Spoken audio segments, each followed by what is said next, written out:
Today, Precarious plays Metroid Prime 2 Echoes.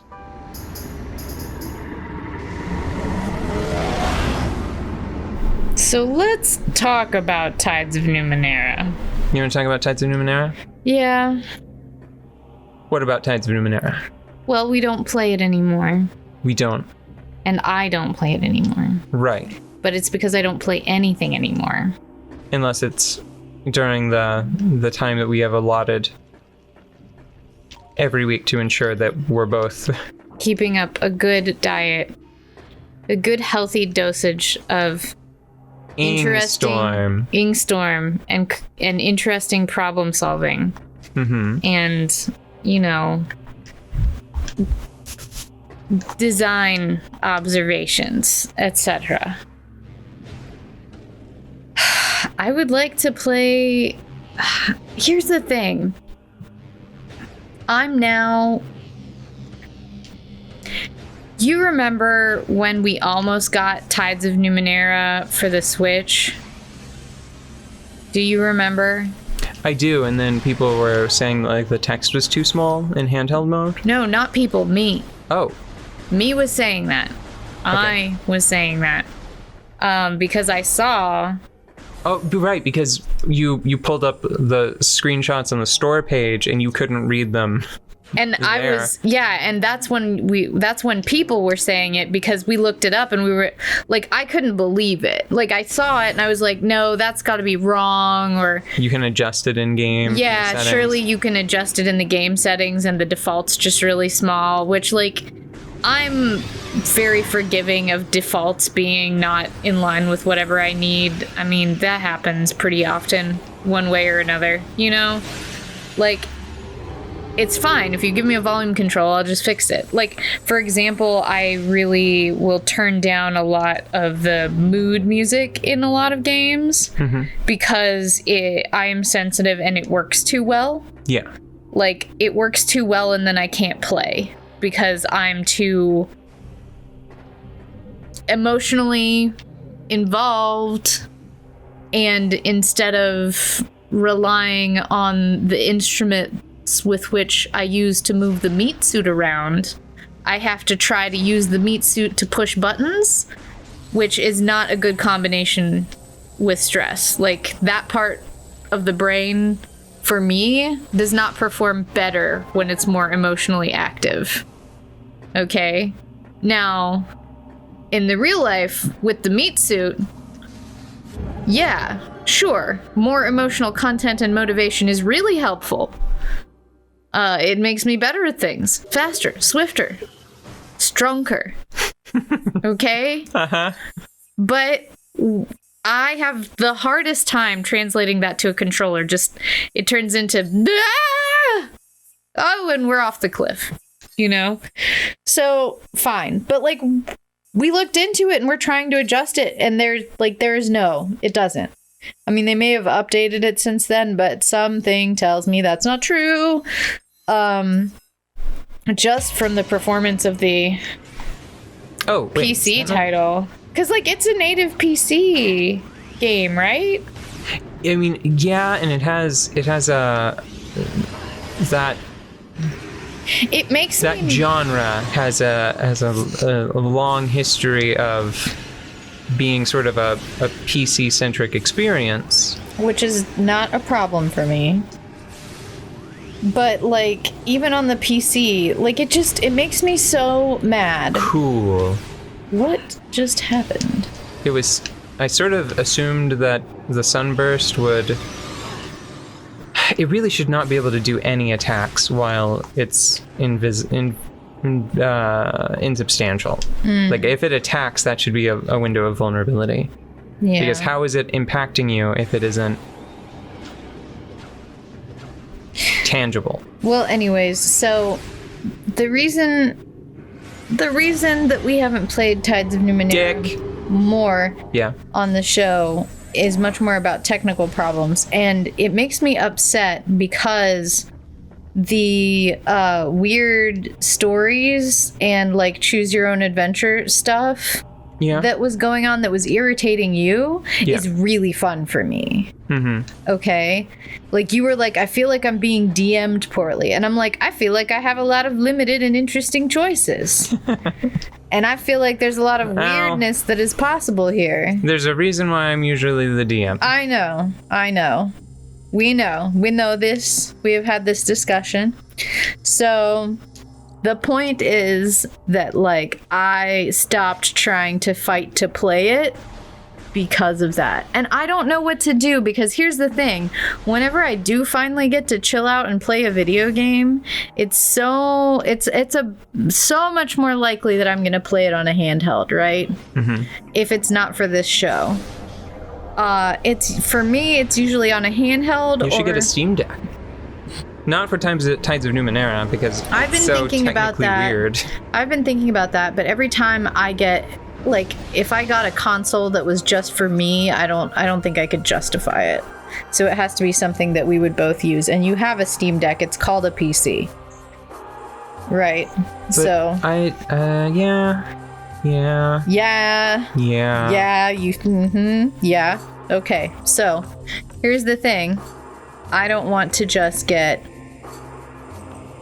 Anyways, back to Tides of Numenera. I was having a lot of fun with the story, but if you make a game that I can't read the text on the handheld, and it's a game that doesn't fit into our, like, fun recording settings, like, it keeps messing up. Like, I can't remember what strangeness was wrong last time, but, like, both of us were just... exasperated before we started playing. Yeah. And it happened more than one recording session. So it was just like... hold on. Something I should point out is that this was not a problem that was necessarily inspired by the fact that we were recording it. It was like... it's not playing well with a home theater system and a controller. Yeah, so, like, the other favored way for me to play a game, which is comfortably on a couch in front of a television, was not really working either. So it wasn't working. It wasn't not working because we were recording it. It was not working because it was on another monitor and we were trying to use a controller or something. Yeah. Because I remember by the time we were done, by the time we decided we were done with it, like, we had pulled the keyboard into the tent, which we don't hardly ever do because we enjoy a clacky keyboard, and that is the keyboard that we have, and we know that it is a very, very small subgenre of people who like to listen to the sound of a clacky keyboard while also listening to two people talk, while also listening to a video game play. That's a pretty niche situation, so we try to not have that extraneous noise. And it was just really bad, and it makes me upset. I think at the time I hadn't been using my personal laptop hardly any. So at this point, I kind of, like, I'm curious. I miss my stories. You know? I miss my stories, but the thing is that, like, it's not convenient enough for me to play, and it's a recreational thing. So if your recreation is not accessible to you, then you're not doing the recreation. You'll pick something else. But I'm thinking I might download it to my laptop, because, like, I can curl up with a laptop. I just hadn't been using my personal laptop and honestly didn't know what shape it was in for a while, because I had been, like, strapped to the work laptop for so long. And we have I have, like, other ways to watch and enjoy things other than a laptop these days. So yeah, I don't know. Maybe I need to download it, because it is kind of sad. It's probably the last game that I was, like, excited about playing. Like, just for my sake, you know? Mm-hmm. And I was going to, like, gamely drag you along. You know, like, hey, let's play story time. But, yeah.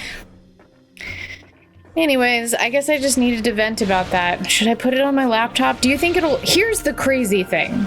Yeah. My laptop is fine, okay? It's not... It is oldish now, but it was so good when it was new that it's, like, aged really well, and I haven't junked it all up real bad over the course of its lifespan. So it's in pretty good shape, but that game was so wonky flonky that I'm worried that I'm gonna put it on my laptop. I'm gonna bother spending my precious fun time, which I could spend doing just anything. I could do anything. But I'm gonna spend some of my precious fun time downloading and setting up this really not that stellar looking, very interesting, but not at all groundbreaking game because I like it, and then it's gonna crash my bloody laptop and junk it up for it being inefficient or something. Like, I'm not trying to, like, run, you know, I don't know what any of the benchmark games are anymore. Crisis, that's the old one. I'm glad that you knew it. That I'm looking for the new one. Do we know? I don't know. Crisis might still be it. I don't care. I don't care either. I'm really easy to please when it comes to, like, I was so completely satisfied with the way games looked on the GameCube that I'm usually just like,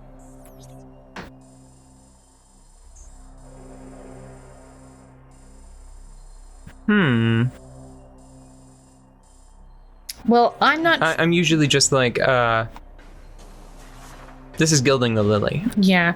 Well, so this game should not be a resource-intensive game, is the point that I'm trying to get to. Ooh, it isn't graphically, but it might shouldn't be, but it might be anyway. It might be programmatically. It might not be very well put together. That's what I'm saying. That's the problem. I want to put that sloppy shit on my favorite PC. Okay? Yeah. That's what I'm getting at. But I want to know.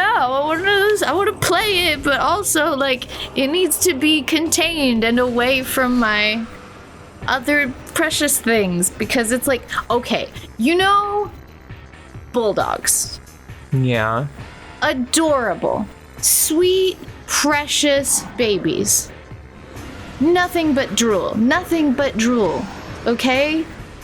Okay. You have to have a special environment for a bulldog. You need the bandana.